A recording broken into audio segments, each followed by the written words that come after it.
V D സതീശനെ പ്രതിപക്ഷ നേതൃസ്ഥാനത്ത് നിന്നും നീക്കണമെന്ന് PV അൻവർ. വി ഡി സതീശനെതിരായ വികാരം UDF-നകത്തും കോൺഗ്രസിലും ശക്തമാകുന്നതിനിടയിലാണ് PV അൻവർ രംഗത്തെത്തിയത്. ഇപ്പോൾ ഇന്ന് രാവിലെ 9 മണി വരെ വീണ്ടും വിളിച്ചിട്ടുണ്ട്. വളരെ ഉത്തരവാദിത്തപ്പെട്ടവർ. ഞാൻ മുന്നോട്ട് വെച്ച ചില ഓഫറുകൾ തന്നിട്ടുണ്ട്. ഞാൻ അവരുടെ ഒറ്റ കാര്യമേ പറഞ്ഞുള്ളൂ. വി ഡി സതീശനെ UDF-ന്റെ സ്ഥാനത്തിരുത്തിക്കൊണ്ട് ഞാൻ അതിലേക്ക് വരില്ല. അപ്പോൾ വീണ്ടും അവർ സംസാരിച്ചപ്പോൾ ഞാൻ ചോദിച്ചു, ഇനി അങ്ങനെയൊക്കെയാണെന്നുണ്ടെങ്കിൽ നിങ്ങളൊരു പണി ചെയ്യാം, മുഖ്യമന്ത്രി പദം ഏതായാലും നിങ്ങൾ തരില്ല. ഞാൻ ഏറ്റെടുത്ത വിഷയം ഇവിടുത്തെ ഫോറസ്റ്റും ഇവിടുത്തെ പോലീസുമാണ്. ആഭ്യന്തര വകുപ്പും ഫോറസ്റ്റ് വകുപ്പും 26-ലെ തെരഞ്ഞെടുപ്പിൽ നിങ്ങൾ തരാൻ അഗ്രിമെൻ്റാക്കി പബ്ലിക്കായി പറയുകയാണെങ്കിൽ ഒന്നുകിൽ ഈ രണ്ടും എനിക്ക് തരണം, അല്ലെങ്കിൽ ഈ പറയുന്ന വി ഡി സതീശനെ ആ സ്ഥാനത്ത് നിന്ന് മാറ്റിയിട്ട് മറ്റൊരാൾ ആ സ്ഥാനത്തേക്ക് വരണം. അതിനൊരു ധാരണയുണ്ട്, സ്വകാര്യമായി ഉണ്ടാക്കിയാൽ മതി. തെരഞ്ഞെടുപ്പ് കഴിഞ്ഞിട്ട് നിങ്ങൾ പറഞ്ഞാൽ മതി.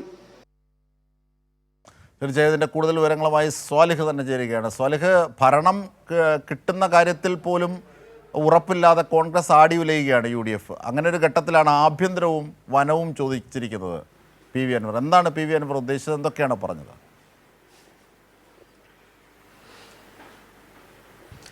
അജിംഷാദ്, ഒരിക്കലും നടക്കാത്ത ആവശ്യങ്ങളാണ്, ഉപാധികളാണ് ഇപ്പോൾ PV അൻവർ മുന്നോട്ട് വെച്ചത്. അക്കൂട്ടത്തിലാണ് ഈ വി ഡി സതീശനെ കൂടി മാറ്റണം, ആ സ്ഥാനത്തുണ്ടാവരുത് എന്ന് അദ്ദേഹം ആവശ്യപ്പെടുന്നത്. അതായത് UDF-മായി സഹകരിക്കാൻ ഇപ്പോൾ സാധ്യമല്ല എന്ന് അദ്ദേഹം അറിയിക്കുകയാണ്. പക്ഷേ ഈ വി ഡി സതീശനുമായി ബന്ധപ്പെട്ട വിഷയത്തിൽ നമുക്കറിയാം, വി ഡി സതീശൻ വളരെ രൂക്ഷമായി അൻവറിനെ വിമർശിക്കുന്ന സമയങ്ങളിൽ പോലും കോൺഗ്രസിലെ മുതിർന്ന നേതാക്കളിൽ K. സുധാകരൻ്റെയും രമേശ് ചെന്നിത്തലയുടെയും ഒക്കെ പിന്തുണ അദ്ദേഹത്തിന് കിട്ടിയിരുന്നു. ആ പിന്തുണ അദ്ദേഹത്തിന് ഇപ്പോഴും കിട്ടുന്നുണ്ട് എന്നാണ് അദ്ദേഹം അവകാശപ്പെടുന്നത്. അതായത് വി ഡി സതീശനെതിരെ കോൺഗ്രസിനകത്തും അതോടൊപ്പം UDF-നകത്തും വലിയ വിമർശനം നടക്കുന്നതിനിടയിലാണ് PV അൻവർ ഇങ്ങനെ ഒരു ആവശ്യവുമായി മുന്നോട്ട് വരുന്നത്. വി ഡി സതീശൻ്റെ പിടിവാശി മൂലമാണ് അൻവറിൻ്റെ UDF പ്രവേശനം പോലും നടക്കാതിരുന്നത് എന്ന് അൻവർ ആവർത്തിച്ചു പറയുന്നുണ്ട്. തുടർന്നാണ് അൻവർ തുടർച്ചയായി വി ഡി സതീശനെതിരെ രംഗത്ത് വന്നിരുന്നത്.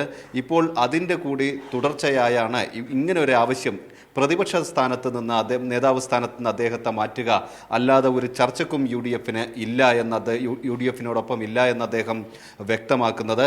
രാഷ്ട്രീയ കേരളം വലിയ ആകാംക്ഷയോടെയാണ് അദ്ദേഹം ഇന്ന് ഈ സ്ഥാനാർത്ഥിത്വം, നാമനിർദ്ദേശ പത്രിക പിൻവലിക്കുമോ എന്ന് UDF നേതാക്കളെല്ലാം തന്നെ ഉറ്റുനോക്കിയിരുന്നത്. പക്ഷേ അത് ഉണ്ടാവില്ല എന്നാണ് അദ്ദേഹം ഇപ്പോൾ നൽകുന്ന വിശദീകരണം.